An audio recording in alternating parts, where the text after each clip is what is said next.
राजा विक्रमादित्य अपनी न्यायप्रियता और अद्वितीय बौद्धिकता के लिए विख्यात थे। उनकी नवरत्न परिषद में 9 महान विद्वान और गुणी पुरुष शामिल थे।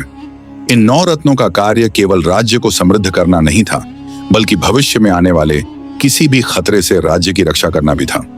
उस दिन परिषद का विशेष अधिवेशन बुलाया गया। सभा में उपस्थित विद्वान एक अजीब तरह की घबराहट में थे। कालिदास, जो अपनी काव्य प्रतिभा और गहन ज्ञान के लिए जाने जाते थे, बोले, महाराज, रात की वह चीख सामान्य नहीं थी। ये देवताओं का संकेत है कि हमारे राज्य पर एक भयंकर संकट आने वाला है। राजा विक्रम ने अपनी तलवार म्यान से निकालते हुए कहा, अगर संकट आना है तो उसे भी विक्रम का न्याय और शौर्य देखना होगा, लेकिन पहले यह जानना जरूरी है कि यह संकट है क्या और यह हमें कहां से घेरने वाला है। तभी परिषद में उपस्थित वराह मिहिर, जो खगोल शास्त्र के विशेषज्ञ थे, बोले, महाराज, मैंने नक्षत्रों की गति का अध्ययन किया है। आने वाली पूर्णिमा की रात एक ऐसा ग्रह योग बनने वाला है जो राजा के जीवन पर संकट लाएगा, और यह संकट केवल बाहरी नहीं बल्कि भीतर से भी हो सकता है। सभा में सन्नाटा छा गया।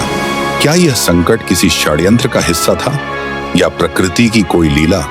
तभी तेनालीराम, जो अपनी चतुराई और हास्यपूर्ण तरीके से समस्या सुलझाने के लिए प्रसिद्ध थे, बोले, महाराज, यदि संकट भीतर से है तो क्यों ना हम हर व्यक्ति का परीक्षण करें, लेकिन यह परीक्षण केवल चतुराई का होगा। राजा ने सहमति दी, लेकिन तेनालीराम के चेहरे पर एक गूढ़ मुस्कान थी, मानो वह पहले से कुछ जानते हों। उस रात जब पूरा महल सो रहा था, राजा विक्रम ने महसूस किया कि कोई उनकी कक्ष में घुसने की कोशिश कर रहा है। वह चुपचाप उठे और अपनी तलवार थामकर उस व्यक्ति को पकड़ लिया। वह कोई और नहीं बल्कि नवरत्न परिषद का ही एक सदस्य था, धन्वंतरी, जो आयुर्वेद के झाता और राजा के सबसे करीबी मित्र थे। उनके चेहरे पर गहरी चिंता के भाव थे। वह बोले, महाराज, मुझे क्षमा करें।